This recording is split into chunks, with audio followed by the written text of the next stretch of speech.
Shadow work isn't about fighting what's dark within you. It's about bringing what's hidden back into harmony with the rest of you. What you fear within yourself isn't the enemy. It's asking to be understood. It's asking to be seen and heard. The shadow doesn't grow because it's powerful. It grows because it's ignored. If you're trying to eliminate your shadow, you're already on the wrong path. I'm Justin Gates. Joining me today is Michael Perry, as always, my co-host with the most. And you're listening to the new Ashla podcast.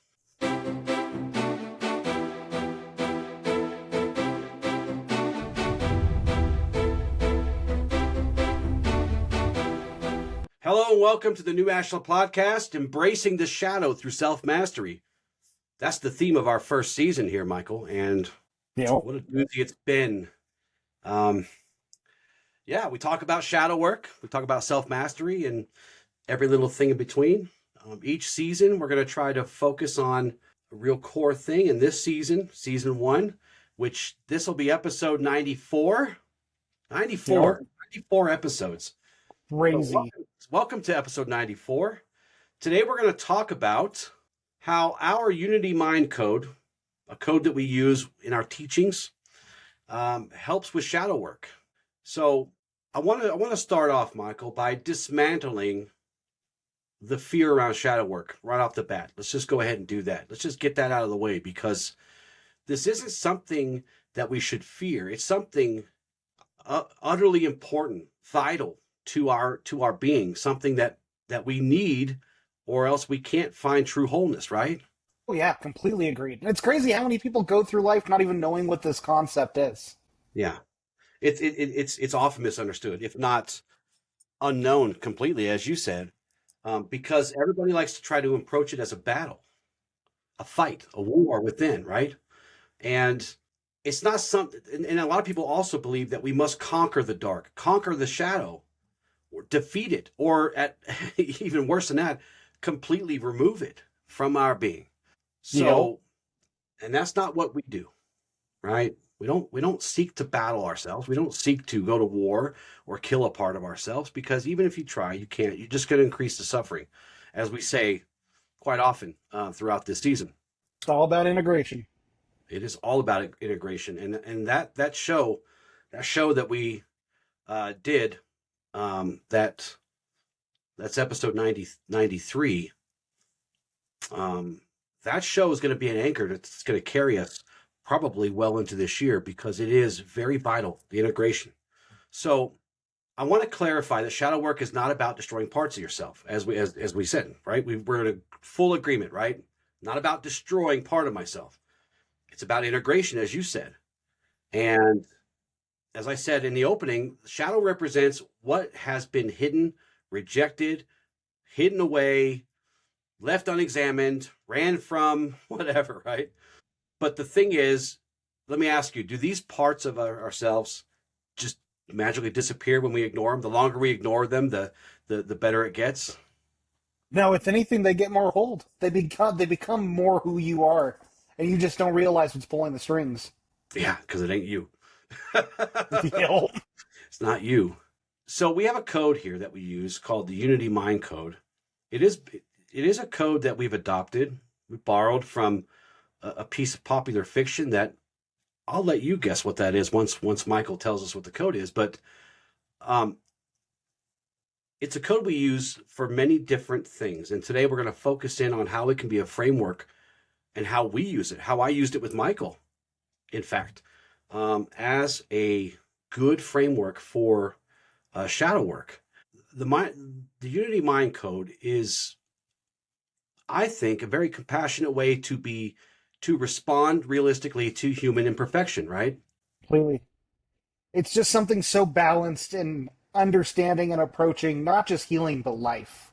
Mm-hmm. It is a mentality that if you take on and remind yourself of, it can ground you in the present and in the work you're doing.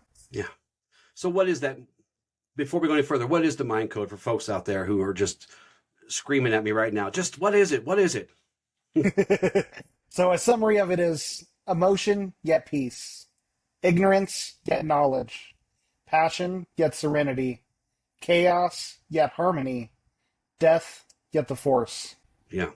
And the reason I say that this code is a very compassionate yet realistic response to our humanity is because we as humans experience emotion, we experience ignorance, we experience passion and chaos and loss. But the code gives us the opposite, the paradox of these things, right? And without shame, because it says emotion, yet peace, right? It acknowledges these things, these paradoxes as pairs, each with a balancing principle that is rooted in not only light, but reality, where human beings are. Right. Well, even more so, it's not even as much a balancing as it is expressing the innate humanity that we have, that we are human. And this is the goal, but this is our essence. And with both, we can create self mastery. So there's an axiom of light that's going to help kind of anchor us today. And that axiom is approach understanding with light and darkness will never gain purchase. Now, wait a minute, Justin, you just said if I approach, we're supposed to integrate shadow, we're supposed to integrate the darker nature of ourselves. But if I only approach it with light, then I'm coming at this imbalanced, right? Michael just told me a code that kind of helps balance these things out. This, yet this, this, yet this. When we talk about approaching everything with light, what we're talking about is seeing the truth of the paradox, the underlying paradoxes in everything. We're trying to, I guess, vocalize that life is a complete thing. Wholeness is important. It's not just this or this. Both have to be together. And so what this axiom tells us is that we must approach the dark, we must approach shadow without fear, without judgment, without forcing things, without some concocted expectation of how it's going to end up, right? Because, as this axiom tells us, and as we talked about already, we've established that to ignore the shadow parts of ourselves is to make it turn into a big, scary monster. And this axiom reaffirms that, right? It says darkness only gains power over us when it is met with either resistance or avoidance. But when we approach it with light, with truth, with curiosity, with compassion, it loses its hold on us and we are able to work to integrate it there, right? Well said. That's exactly it. I mean, a lot of us, the reason the shadow is something that many people know about is a lot of people don't want to know about it. We all have self-sabotaging behaviors, but do we really want to understand why we're like this? Do we want to understand how to heal it, how to work through it, what it really takes? Because this work ain't easy. Yeah, it's not. It's not. And your mileage may vary, right? Just, Yeah. we all go into this with kind of the same hopes but each of our experiences will vary with it. And as we talked about many times before, throughout the season, it's best to have good friends next to your side or trusted teachers or mentors too, who can sit with you and understand, yep, and not lie to you. This is not going to be easy. This is going to be difficult. It's going to be difficult for me watching you go through it. And at times, Michael, I'm still going through it at times. We all do. This is a forever process, right? Yeah. Guaranteed. So if you're here for a conversation about eliminating darkness, right? Have one of those today because we don't talk about that. Because I don't think it's possible anyway. Yeah, non-existent. Right? This is going to be a conversation about understanding and then integrating how to restore harmony, at least little by little. So the Unity Mind Code, as we're talking about it today, is not a weapon against the shadow or the dark. Think of this episode as a map back to integrity, back to wholeness. That's what we're focusing on today. So now I know I'm not asking you this for the first time, right? Obviously we've been working together for a while. But if I say, Michael, what is the Unity Mind Code to you?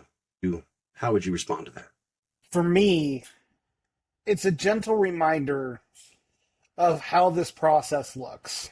I think as we dive into this, I mean, the first one being emotion yet peace. This one gave me so much grounding because I spent so much of my life chasing the seven holy virtues, thinking that's how I needed to be.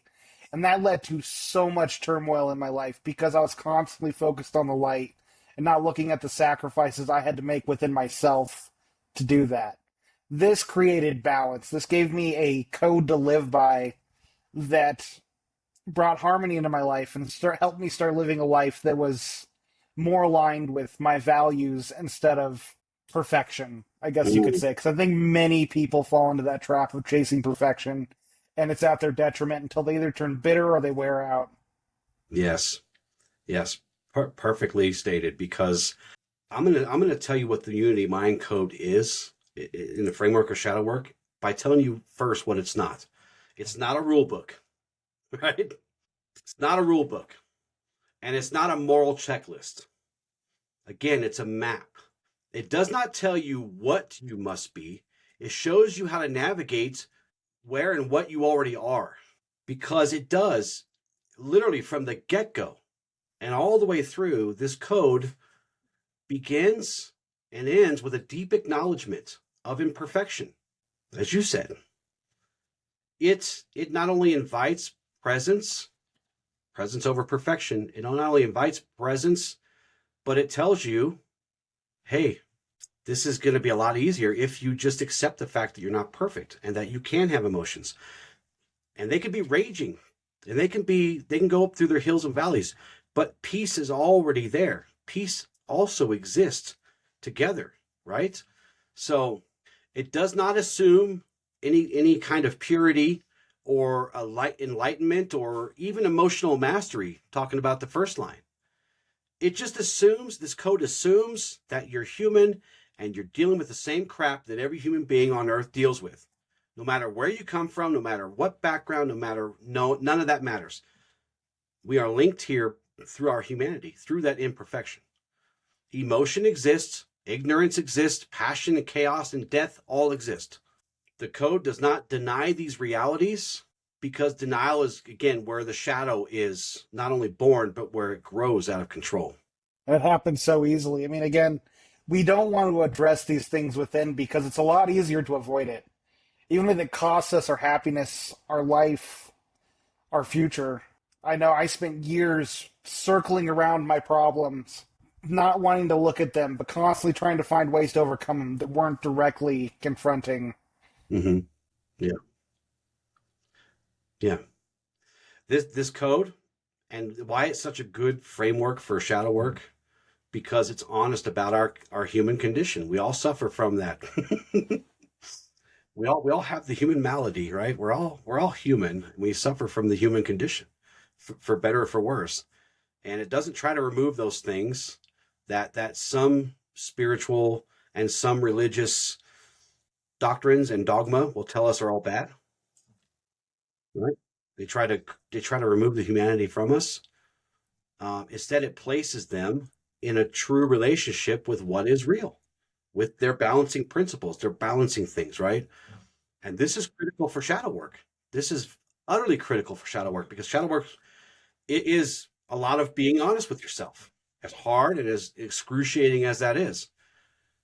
Because again, what is denied becomes what? Becomes personality? Shadow, right? We only fear the shadow because we're ignoring it and we don't know what it's turned into. It's just you. It's just a different part of you, right? But we can't integrate if we don't know what is our pairing, right?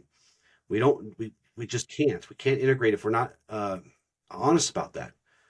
So again, emotion yet peace, ignorance yet knowledge, passion yet serenity, chaos yet harmony, death yet the force.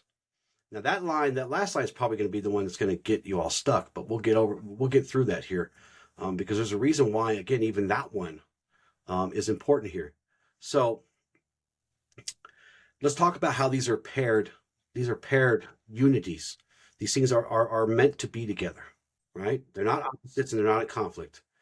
We acknowledge our emotions while still cultivating peace, right? Yeah. Well, We, it's knowing you can feel peace even when emotions are torrential around you. For yes, me, that was the big thing for me because this was one of the biggest ones for me.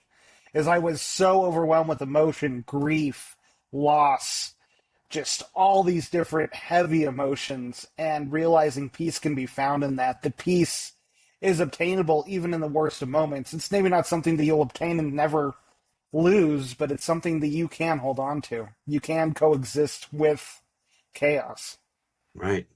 Ignorance is admitted. I am ignorant to many things to this day, but curiosity helps me seek knowledge. Passion is seen as something that we can honor within ourselves, but serenity is also preserved because we find that balance. Chaos is always encountered everywhere, both inside and outside of us, yet we can choose harmony. And death, of course, death to the extreme of death, but loss of any kind, is faced over and over again through our lifetimes, yet the force is remembered.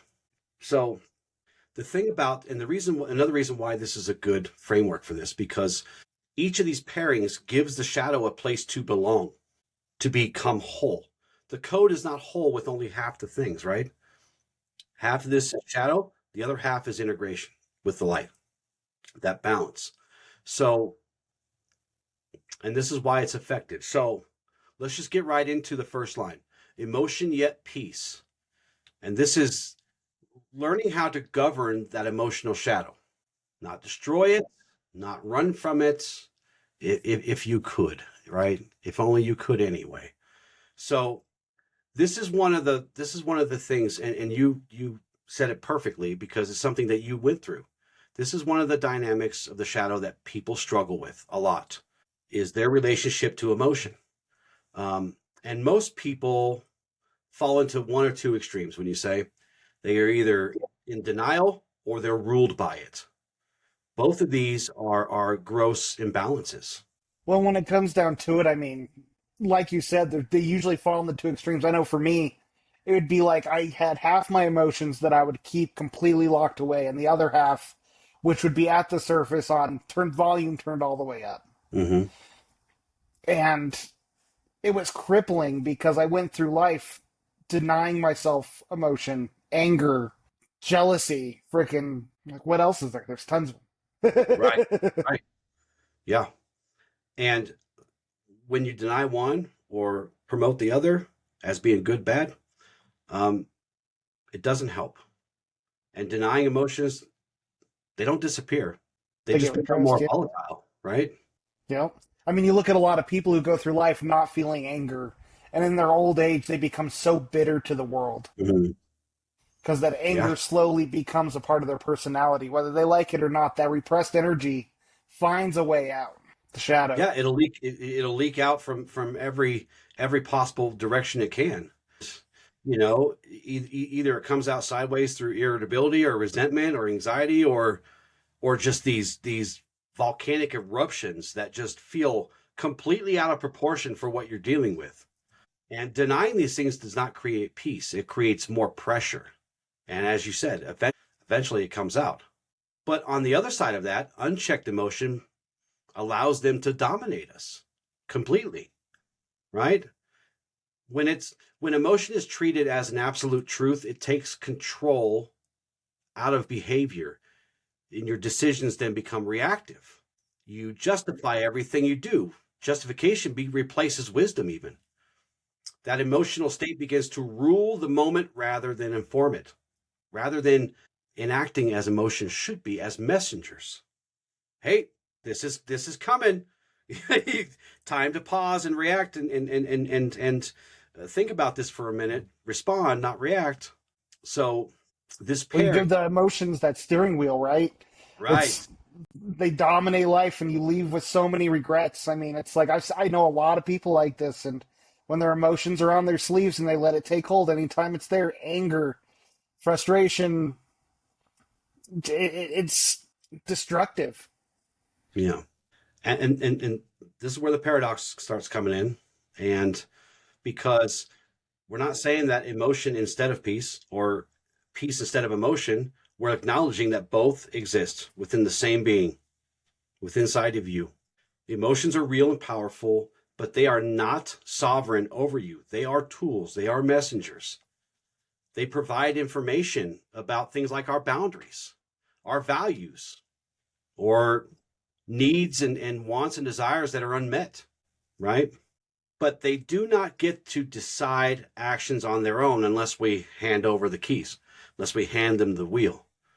And emotional shadow work begins with discernment. The question is not, what do I feel? Alone, anyway. That's not the only question. But what does this feeling require of me, if anything? Where am I feeling it? Why am I feeling it? It's time to go investigate. Often your emotions have really important things to tell you. If you're feeling anger, don't repress it, don't hide from it. Anger can be telling you your boundaries are being crossed, you're being Mm-hmm. violated in some way. It can tell you when you need to stand your ground on something. Yeah. Doesn't mean go into a rage anytime you feel it, but Well, and when we notice them early, right, when we treat them like messengers, they can be worked with. We can work to pause and we can work to respond instead of just react in anger or in rage or whatever. But again, when we ignore them or even when we either ignore or indulge them, they deepen that shadow.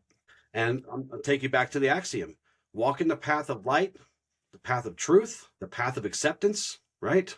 Which helps leads to contentment with this is I have these two things. I must accept that. I must find peace with that. Means that we can start to end that internal war against emotion. And, inner conflict is where that shadow takes root. Peace does not come from silencing emotion. It comes from accepting it without being consumed by it. Um, because perfectly said. to deny emotions is to deny that you're a human. We all have them. We all have them. We must learn to feel without obeying those feelings, right? We must let emotion be present within us without surrendering our sovereignty to it or authority to it. We also must learn to acknowledge them without indulging them. They're not in charge. Name what's And without happening judging them. and without judging it. Name what's happening without feeding it through justifications or stories, right? Without being ashamed by them, without blaming them, blaming yourself. So I want to remind you that peace is not the absence of emotion here. It's the presence of balance. It's that balancing fluctuation here. Not always perfect, but when you pay attention, when you're present, you can kind of keep it here. And the key to this is holding these emotions within an awareness and guided by our better intentions and through acceptance. They're here. They're here and they're not going away. You can hide from them, you can run from them, you can suppress them. The check always comes due at the end of the meal, right? So, and if we can shift our minds in this way, we shift our presence this way, then what was once disruptive to us and sometimes get us in a lot of trouble, right? Um, becomes more informative and becomes more of a warning system or even a teacher. And what we once feared starts to become more manageable.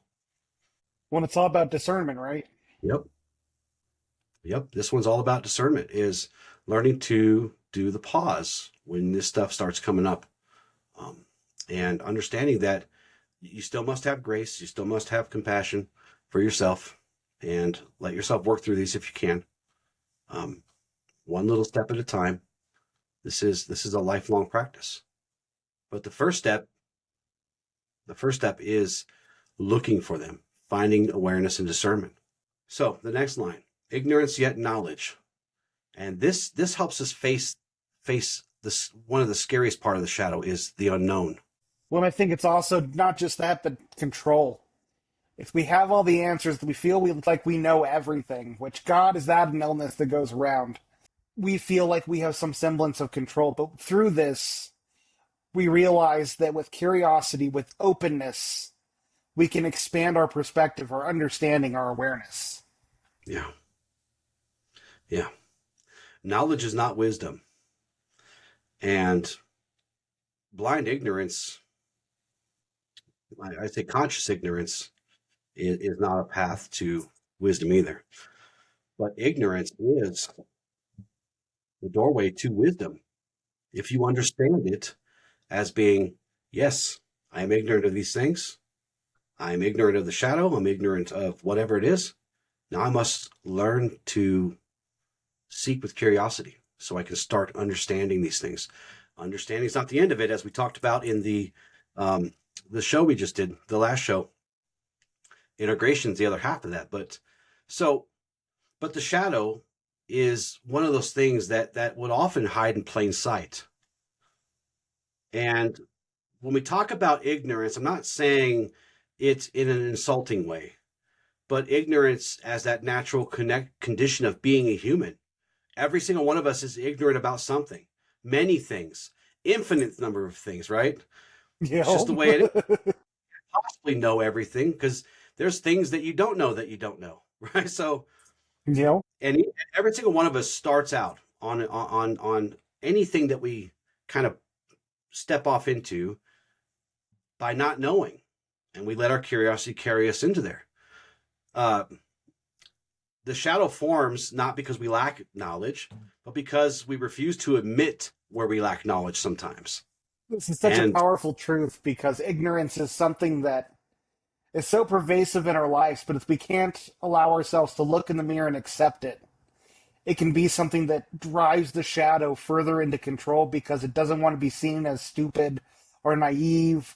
And it's yeah, just so toxic for it. yeah, yeah. That's why I always say when we know better, we must start to do better.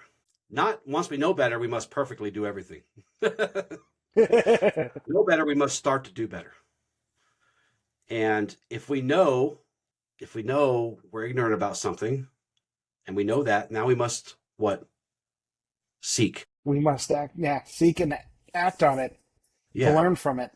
Because when it goes unacknowledged, we get that cycle of mistakes, and they will repeat themselves and repeat themselves and repeat themselves, and patterns will recycle over and over again. We'll get into these cycles of rumination, the same old conflicts, no matter who it's with, be with a bunch of different persons, wherever you go, there you are, right? You know? Same conflicts, the same frustrations, and the same failures return, just under different names, different circumstances, different people, but they continue to be repetitive. That has nothing to do with your bad luck. Sorry to say. It may simply be, unexamined ignorance asking for attention. And it doesn't always ask nicely or quietly. Sometimes it starts flicking you right in your third eye. It almost always will, too. Eventually, eventually. But there is something else here too. We have a little bit of ego resistance that kind of comes in and tries to save the day, tries to save us from ourselves, right? And the ego resists this curiosity and this unfolding of learning because learning requires us to be humble. It requires us to be honest. It requires us to be truthful about what we're going through. It requires us to admit that uncertainty, unknown, limitation, and yes, we make mistakes. We do, every single one of us. And if we let the ego take control of that, it prefers certainty over anything else. I'd rather the devil I know than the devil I don't. And even when that certainty is false, can't really be certain of anything in this world. No. You know, one of the things that's really helped me in this practice is to just, even when I think I fully understand something, Mm-hmm. I allow myself to be open to challenging perspectives. I might need to chew on it, spit it out if I don't like it, but the more I let myself be open, the more I allow myself to learn. Yeah. Look, I had a conversation with someone just recently, uh, talking about how I really come across as someone who's really smart. I'm not any smarter than you. I'm not any smarter than you. I'm just perhaps more curious than some, right? Because ignorance is something that is as natural as breathing, and it's necessary. It's And not a it's not moral, something to be ashamed of. Yeah. no, and it's not a moral failure. Again, it's the starting point of wisdom. Growth does not begin with knowing more, Michael. It begins with admitting what we don't quite understand yet. Mistakes, like many things we talk about here on the show, are teachers. They're not verdicts. They're not jail sentences. They're not banishments to the Badlands where you have to live in the dark forever. Every misstep we have, every mistake, everything we do contains information. And when we approach these things with curiosity and illuminate our mistakes and our blind spots, and we can then start to invite a chance to refine what we do. But if we approach them with shame and judgment, then they just harden into more shame and defensiveness and things like that. So these two things are deliberately paired, right? Ignorance yet knowledge. And this pairing teaches that ignorance does not need to be eliminated before knowledge can come about. In fact, ignorance needs to exist so we know what to look for, right? They can't live without each other, right? And knowledge will grow where our curiosity seeks and our humility makes space for us. Well, the more we can go through this, the more we can get rid of that self-judgment, that fear of judgment outside of ourselves, the more we can shift into a mindset of just being the curiosity of a child, the more we allow so much more into our lives, the more watch your vibration raise. Because Yeah, that's one thing I've noticed is it's the people who think they know everything that repel the most people and the most opportunity. yeah. Like most people, like probably all people on this earth, because we're all humans again, at least most of us, I think. I'm sure. I don't know. Some of us may not be, but um, a lot of people will say, I have worked over the many years to try and remove as much unnecessary judgment on other things and myself as I can. I still judge things. I'm still judgy, just like anyone else. I'm not as bad as I used to be, but I use curiosity to cure that within myself, right?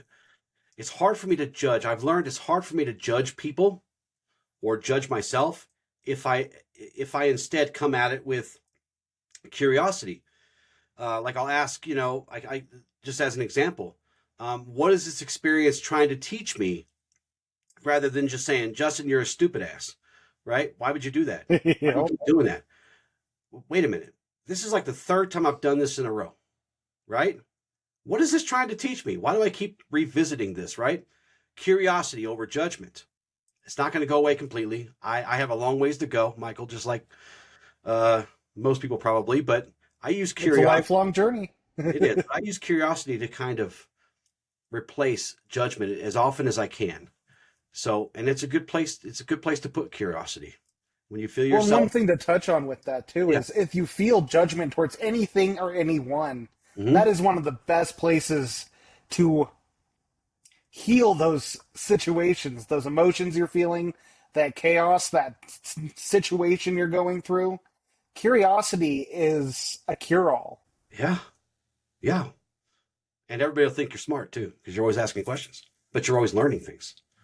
Um, it is, don't use it to impress the ladies, Michael, you know, but just be curious. Curiosity is very important here. Curiosity is very important in shadow work. It helps replace the shadow. It helps integrate the shadow into something that helps us instead of scares us or hinders us. Because again, as we talked about, the shadow thrives in these unknown places, or these places we're scared to go. And in these unexamined certainty, right? When we allow ourselves to say, dude, I don't know. And then take it one step further. I don't know yet. The shadow starts to lose its grip because it starts to feel like, okay, hey, he hears me. He hears me. Maybe now we can start working together, right? And knowledge, look, bottom line is here, I don't want people to think that this code is saying knowledge is the weapon against ignorance. It is a companion. You need ignorance to find knowledge. You need curiosity to help walk the way. So, any final words Perfect on bridge. our second line? Ignorance yet No, knowledge. I think we covered that pretty good. Passion yet serenity. I've always called passion the dirty P word, only because in so many circles, and maybe they're getting better. I don't know. I don't hang out in certain places anymore, but maybe they're getting better. But passion, as it relates to spirituality, especially in some circles, it's seen as kind of a dirty word. But passion's important. Passion is. Necessary. Mhm. It is necessary. It's powerful and necessary. It Passion is fuels, what drives us. yes, it drives and fuels our commitment and our devotion and our creativity and even and our service. It's what we live to do, serve, right? It's often what brings people to a path of meaning in the first place. But but without balance, it doesn't remain passion for long. It becomes a different word. And that word is attachment. Attachment. Yeah. Yeah.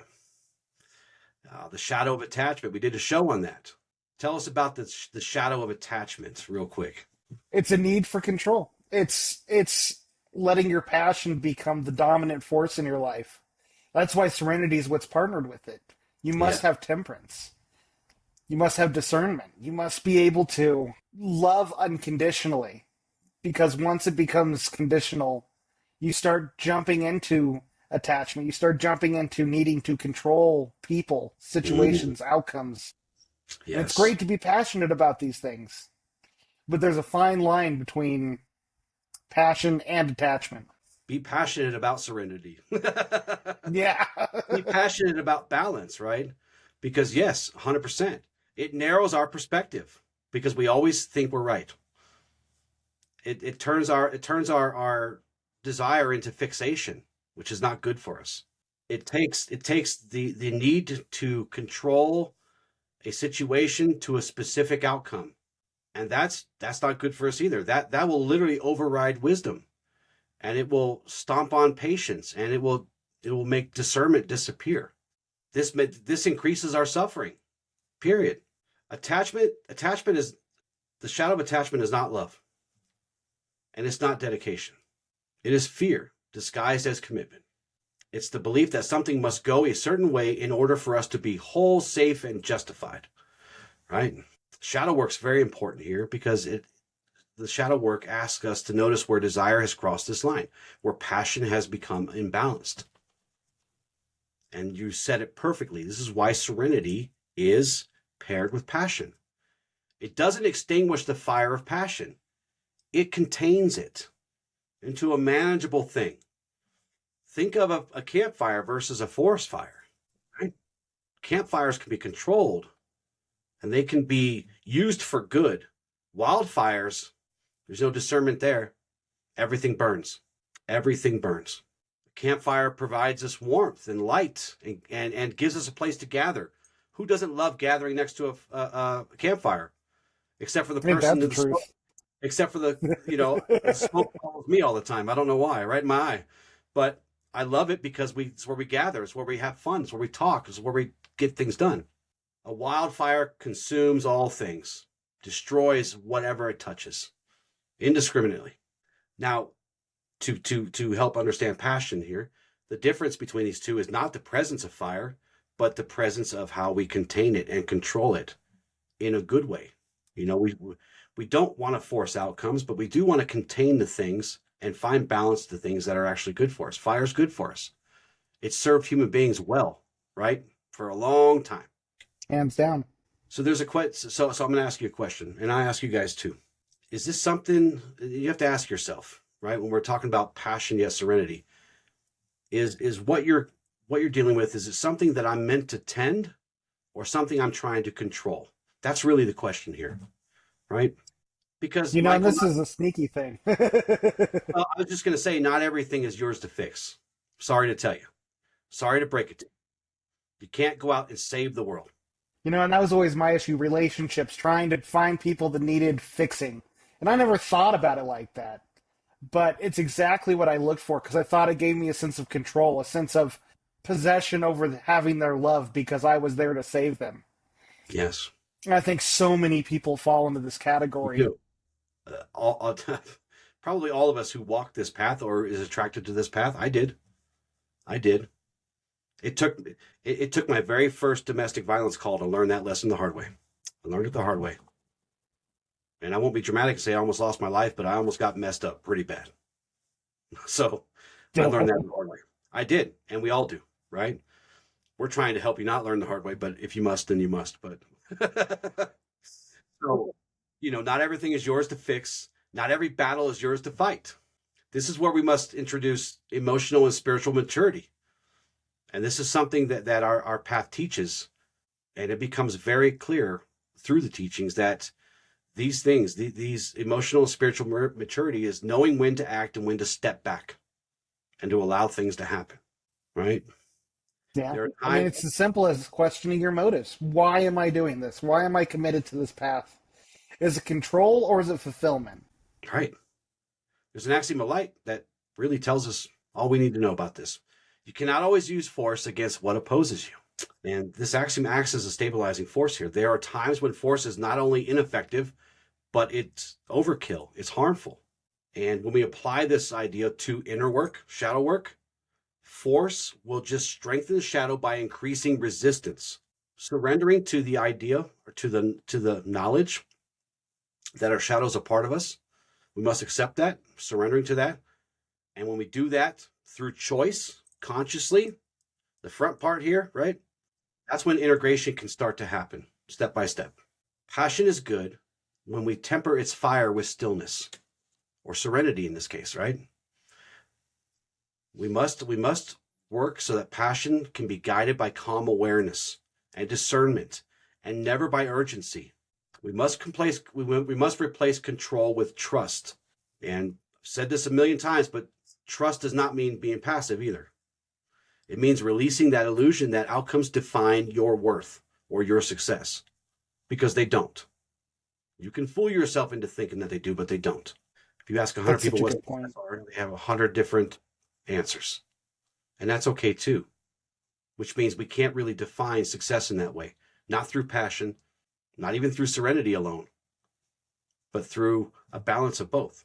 Well, and just to add to that, I mean, it's the whole spiritual path, whether you're following the path of Ashla or any healing practice, it is surrender. It is the willingness to give up to the universe and trust in all things and all people. And in With yourself. discernment and in yourself, yes. One of my favorite shows that we just did recently, and that's on self-trust. And self-trust is not something we feel, right? It's what? Something we develop. It's, yeah. Something we develop through practice, through discipline, right? All right, the next line. Chaos yet harmony. This is again, I won't say this is the toughest one, but it can be tough. And there's an axiom that I want to anchor this line with. Never give in to darkness, Michael. Never give in to darkness. Should an insidious influence take hold, let calm and peace be your guide. Wow, that This axiom helped me so much. sounds really fancy. Tell us about it.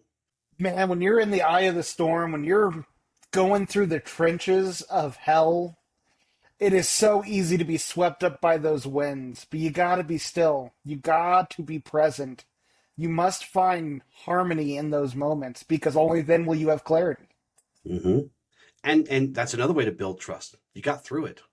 I want everybody right now to take a minute and think back through all the crap you've gone through, all the stuff that sought to kill you and crush you.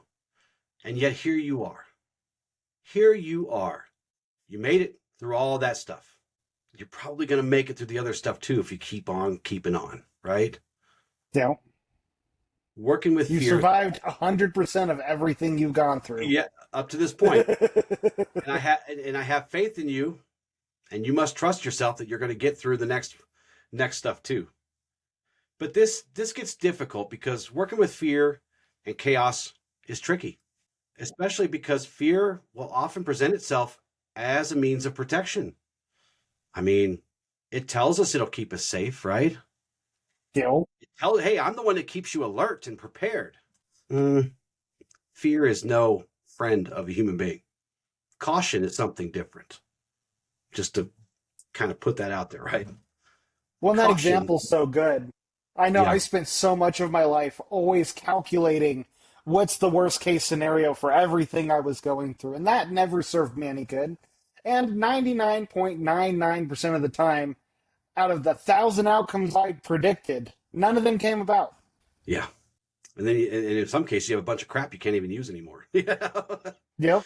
If and I shouldn't say this, but if you're someone who goes overboard with being prepared, um, you just end up needing more house and more space, put everything in, Yep. and then more, and then more, and then more.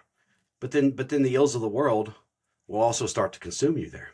You know? I've seen that firsthand too. Yeah, me too. Me too. So fear and disorder, fear and chaos is very difficult to deal with, especially, and it's misunderstood when we talk about shadow work, because again, it offers itself as here. I'm here for you. Fear. My name's Fear, and I'm here for you. I'll keep you safe. I'll keep you ready. But if we don't look at it from the perspective of what it really is, it will erode our confidence. It will erode our self trust, and it will remove clarity. It doesn't preserve any of those things. Fear is not the same as caution. Again, caution is measured, responsive, not reactive, and grounded in what's actually real. Fear, on the other hand, is reactive. It's imaginative. It's illusionary, and it's always it's mostly based in a future thing. The axiom of light: future is always in motion. It's always in motion. Fear, fear will fill in that missing information with the most worst case scenarios about the future, but at the same time, demand immediate present action. Yep. And there's nothing you can do in the present half the time. And anything you do is going to make it worse. When I say it like that, it almost makes me sound crazy. Fear fills in missing information with the worst case scenarios and then demands immediate action now for something that may or may not happen in the future. This is how fear feeds chaos. And fear thrives in chaos. It thrives in disorder. It will fragment our attention. It'll scatter our energy. It'll pull our minds in a million directions at once, right? What happens when our inner state becomes so destabilized and just so chaotic? We can't manage anything. We're so stuck in the future that we don't have power over the present. We can't do things that'll actually benefit us because we're so far into the future that we're trying to prep for things that may never come to be.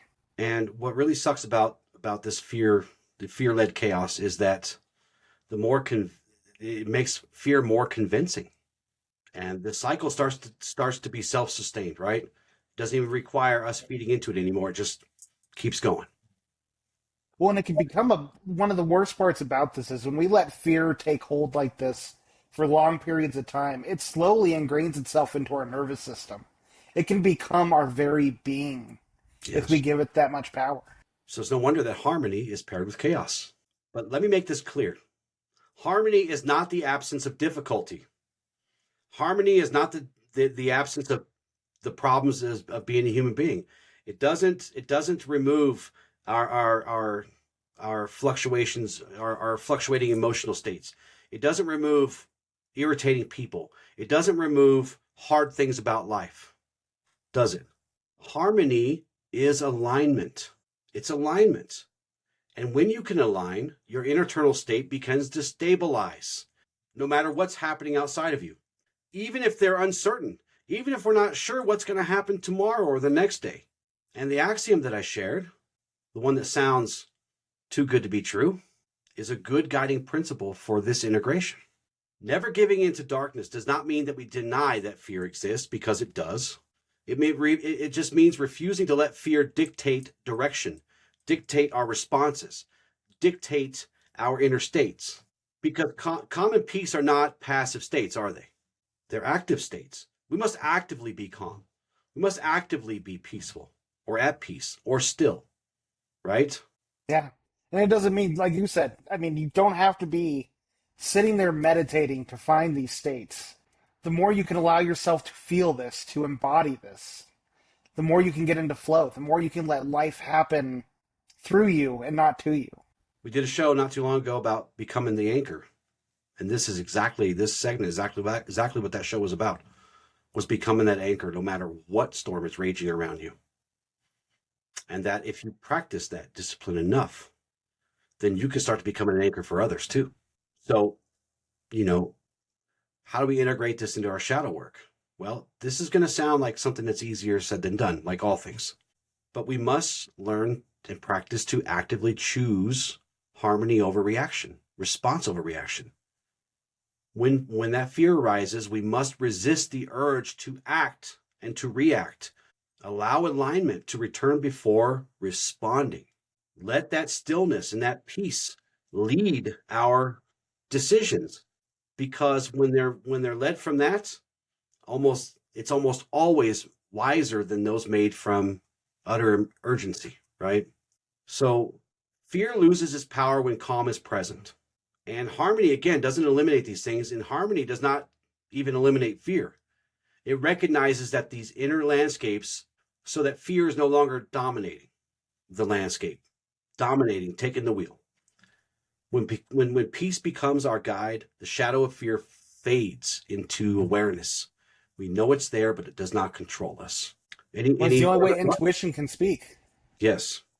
I know that was something I struggled with dramatically. Was I had this chaos going on around me, and I was trying to. Is my intuition talking to me?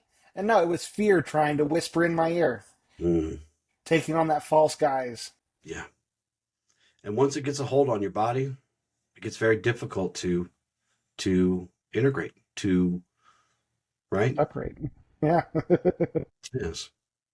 We can no more defeat or kill fear than we can our emotions, but we can work to not let them control us. So the last line, death yet the force. This is the shadow of endings and loss. And this is really one of the deepest shadows that we all face. It's not so much the fear of death for a lot of people, but the fear of endings. We don't want to end. We don't want other people to end. We don't want our jobs to end. We don't want our relationships to end, right? Because really endings, we fear endings are going to threaten our identity, right? 100%. That's so beautiful said, because yeah. Well, it's like when we often, this is the one thing I found, is when we're going through life and we feel stuck, this is what we're missing. There is something we are holding on to that we know on the other side is the unknown. Transformation. It's a releasing of bindings, but it's easier to stay shackled. Yeah. We just did a show recently. We've done a few shows on grief and grieving. We just did a show more recently about grief and gratitude. And again, those are another paradox. People like to fight against each other, pair against each other as a fight. No, those are forces that integrate, right? But we fear losing our identity mostly, and because I think you said it many shows ago when we talked about relationships. When a relationship breaks off, that relationship almost became its own identity, and once it breaks, then we fear what? We lost our part of our identity at that point. But they definitely challenge our continuity. Because our ego is confronted with impermanence. Well, I think one of the things with that, we look at attachment disorders, and when it comes to an avoidant, when it comes to the avoidant personality, their number one fear in relationships is losing themselves to a relationship. But a relationship is symbiotic. Mm-hmm. The relationship will impact you, whether for the good or for the bad. But there's no not letting that become a part of your identity. And like you're saying, when that ends, soul searching happens. It happens to everyone, especially for long-term relationships. Yeah. The fear of endings prevents transformation, which is ultimately our goal. We want to grow, we want to heal, we want to transform. But when we're so the last line we talked about being scared of the future. Now we're kind of talking about scared of being scared of the past, or because we cling to what was with a death grip. You know, We try to block what's emerging, what's trying to come about, right? And will resist this because we are attached to form, and we're attached to roles and stories and identities, because all those things at one time or the other served us as stability, as a platform, as a foundation. And yes, it sounds crazy, but I guess we're all a little crazy, right, Michael? Because even when these things no longer serve us, we would still prefer that familiarity over that uncertainty of the future. So why this pairing, though? Death yet the force. Well, because this line reframes death or loss, whatever kind of loss it is, not as an annihilation, but as a transition. And within our philosophy, within our path, death is not the end of existence. Loss is not the end of anything. Endings are not a loss of anything. It's a movement within a larger, continuous flow that connects us to everything. The force does not cease when form changes. It persists, it adapts, and it carries forward. I think I lost Michael there, but we're going to keep going. So again, this doesn't just apply to physical death, but to the death and loss of identity, possessions, job, relationships, whatever. But it's important because this stops us from evolving. Our beliefs must grow and evolve with us. Versions of ourselves fall away. And these moments feel like extreme loss because something recognizable is dissolving, is ending. The shadow work here invites us to see these moments not as failures, but as thresholds to a new beginning. So these endings are necessary for becoming. Without allowing the old identity to die or being scared of the future, a new one cannot take shape. A new path cannot take shape. A new identity cannot take shape. So the Unity Code as a framework for shadow work. And I want to bring you guys back to kind of this central idea. The shadow work is not about eradication. Nothing within you needs to be destroyed. You don't need to be fixed. None of this is necessary for you to become whole. Shadow work is about balance. It's about integration. It's about restoring relationship with yourself. And this mind code, this Unity mind code does not operate on polarity. It does not divide the self into light versus dark or good versus bad or whatever kind of dogma you want to think of. It certainly isn't, it doesn't divide us into what's acceptable versus what's unacceptable, right? right.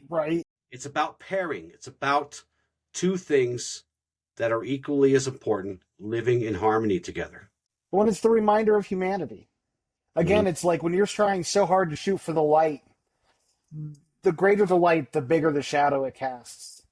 It reminds us that we must be realistic with who we are as people, and that even the parts of us that we think aren't good are actually something beneficial. It is something that is a part of us, and that we shouldn't shun it. No, and in fact, if we do, it just creates more suffering. Emotion is paired with peace, not suppression. Ignorance is paired with knowledge, not shame. Passion is paired with serenity, not denial of. Chaos is paired with harmony, not control. Death is paired with the force here, not annihilation. And this is why this code works so effectively for shadow work. It doesn't exile a part of you, Michael. It helps you find context for. The shadow loses its intensity when it's no longer alone, when it feels like it's time to start integrating. Time when we pay attention to it, when we call it to us, not shun it, not ban it to the Badlands, but to call it to us. To Because embrace it even. yes, exactly. Because this human experience of ours, we must hold these things in relationship to each other. Not dominance over one, not eradication, but in relationship to. We really start to understand or integrate the shadow by understanding it first, not forcing it, creating clarity, illuminating it without being aggressive towards it, or shaming it, or banning it. Because really, when something is understood, it does not need to hide, right? Well, it's like the word of the day, curiosity. Yes. Have you ever been to a place where you were completely misunderstood and it felt like crap, right? But when you You know? found people or you found a place to belong, and you were understood, and maybe even not even understood, but accepted for just how you Yeah, were. feels like home. Yeah. Yeah. Here's the core insight about today's show. What you bring into awareness loses its power to control you. You must regain your sovereignty. Awareness of and integration of changes the role of the shadow. It moves from a driver to an informant, to a part of you, from a saboteur to a signal, even sometimes, from a threat to a teacher. Now, this isn't something that you apply once and move past. One and done. We don't do those because those don't exist. If you choose to, it could be a framework for you to return to again and again. Now, there are lots of ways to integrate shadow. There's lots of ways to do shadow work. This is just one that I wanted to share with you guys today, because really, at the end of the day, you're gonna need to use whatever method works best for you, right? Well, I'll say I had the code as a background on my phone, as a constant reminder. When I was going through the thick of it, it was always something I would reference. I'd look at multiple times a day, just as something to ground me and bring me back to reality when I started spiraling, when I started running from that shadow. Yeah. So this goes back to, we're going to talk about integration, practical application of this, and this ties in perfectly to the show that we just did about integrating, insight versus integration. Shadow work only becomes transformative, lending to our healing and growth, when it moves out of theory and into daily life. This code is not meant to live on paper or a page on a website or even spoken word through this podcast. It's meant to be lived where you're present, moment by moment, choice by choice, reaction by reaction, response by response. So this does not require digging endlessly into the past to relive the trauma over and over again. It also doesn't require us to be lost in a potential future where we can't find grounding. It requires awareness here, where our power is in the present. It gives us a simple way to meet that with what arises in the moment to moment without becoming overwhelmed by it. So one of the best ways to work with it, and you can take us through this, something I suggested to you was you work with the code through daily reflection with whatever comes up, not forcing it, but whatever comes up in your day. That's when you find a line of the code that works with you, right? You know? Well, again, it's kind of like you said, it's presence. The only place you have power is in the present moment. And so, in those moments where things get overwhelming, where you get triggered, where you're dealing with the storm, that is the time to pause and reflect. That's when you take the code in. What part of my shadow is being activated? What past experience is coming up for me right now that is causing me to feel this way or want to react in a certain way? Yeah. We shouldn't be asking ourselves, what the hell's wrong with me? Yeah, right. Right? What should we ask instead? How can I give myself grace in this moment? Yeah, that's a good one. What is it I actually need? Why am I feeling this way? There's got to be a reason. This is a signal, after all. It's a message, You smoke know? signal, whatever, right? I like the picture of a smoke signal. That's a great way to visualize emotions Yeah, right there. with a blanket and then it's going up. Yeah, yeah. Um, you know, being able to consciously choose which balancing principle I need in this moment, not by force, but as an act of alignment. So, like if you feel anger rising, don't suppress it, but don't obey it either. Acknowledge it, then choose stillness or peace or whatever you want to choose, whatever you're capable of choosing in that moment. Well, often when we're triggered, it's not the event that's happening in front of us. It is our bodies reliving a past experience and something probably much more horrific and traumatic than what's going on in that moment. You know, if you freeze up during conflict, you're probably going back to when you were 5 years old and you were getting yelled at by your parents for doing something silly. You know, it's as simple as evaluating one, what is coming up, but two, what is the degree of emotion I should really be feeling right now? You know, I read in a book somewhere that whenever we get triggered, we emotionally regress to the moment we were, the age we were in that moment when we first experienced the emotion. And often we feel like we're 5 years old, whether we're throwing a tantrum or we're quieting up because we feel like we're in the wrong. I felt that. If you feel lost, which we all do sometimes, if you feel uncertain, which we all do sometimes, if you feel stuck, you can't shame your way out of it.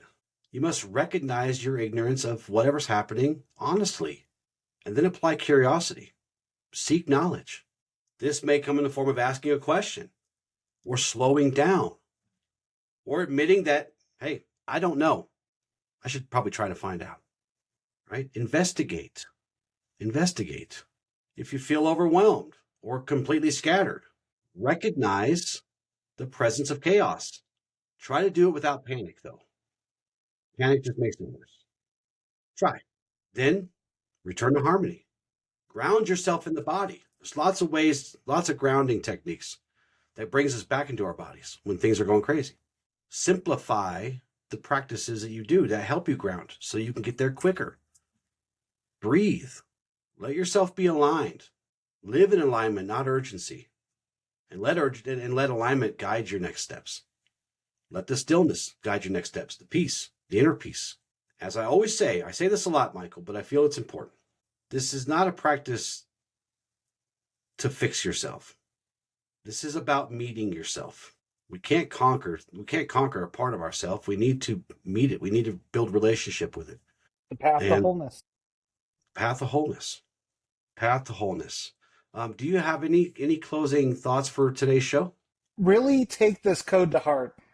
Find a place, print it off, write it down somewhere, reflect on it. This is something that can really help aid you in your shadow work journey.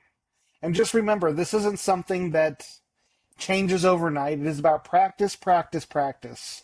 But as long as you're willing to meet yourself where you're at, not more ahead, not more behind, where you're at right now, and you start cultivating these skills, you start cultivating this practice, the more you're going to find your way.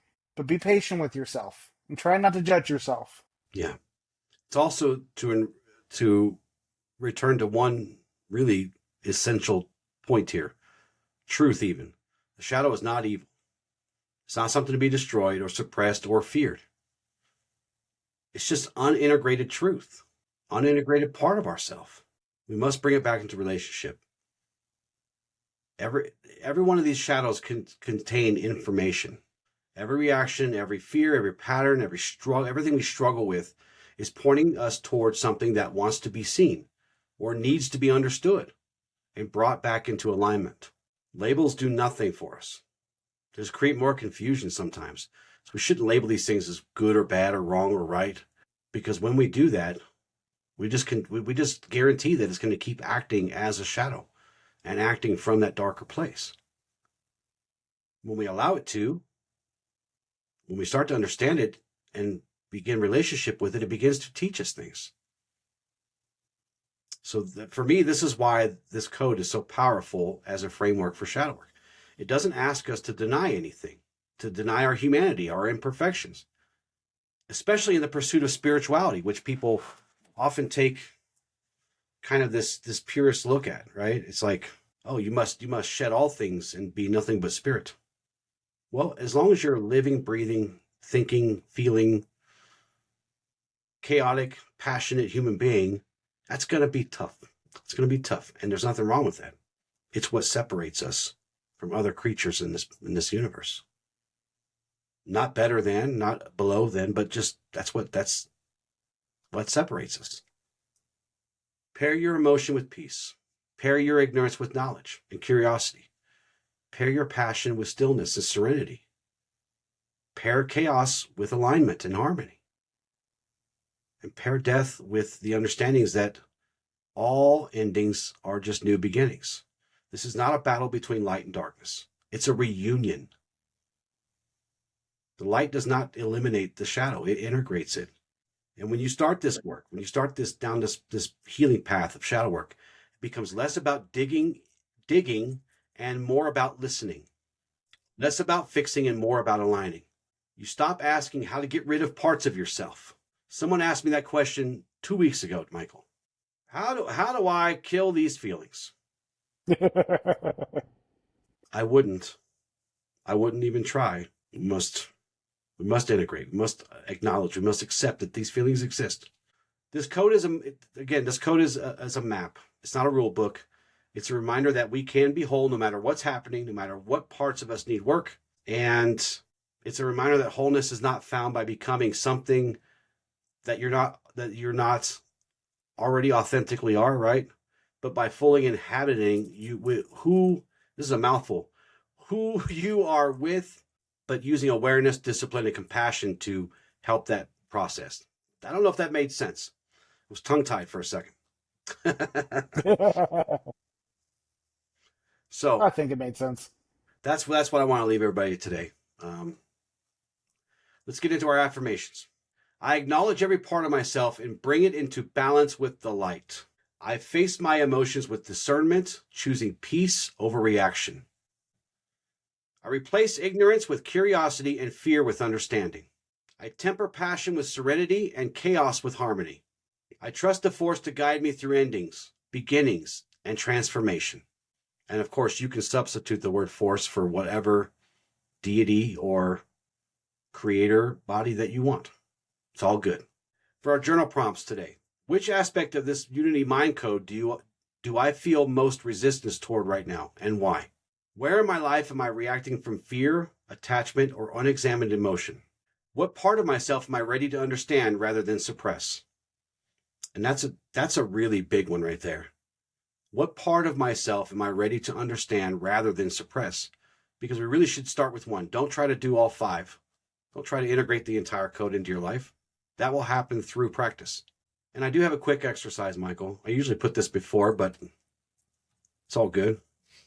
Save the best for last. Save the best for last. I want you to find a quiet place, sit comfortably, and settle your body and settle your breathing. This could be several slow breaths, one good breath, whatever works for you, however you need to settle your body. Bring to mind a shadow aspect that has been resurfacing a lot lately. This could be, for example, fear, anger, doubt, confusion, attachments, resistance, etc., etc. Now I want you to identify which of the code pairing applies most clearly to it. If it's an emotion, pair it with peace. If it's ignorance, pair it with knowledge. So on and so forth. Passion with serenity, chaos with harmony, fear of loss or death or endings, pair it with the force or whatever deity you hold dear. I don't want you to resist the urge to attempt to remove that shadow. I want you simply to just hold both elements together in your awareness as best you can. Allow them to exist at the same time. Notice what changes when the shadow is no longer alone, and ask yourself quietly, what does this part of me need in order to come back into balance, back into alignment? And sit with whatever arises for a few moments, then gently return your attention back to the present. Integration happens through understanding, not force. That's the point of this exercise. So, and do a couple a month, right? Do one a month if you need to. It's okay. So thank you guys so much for joining us.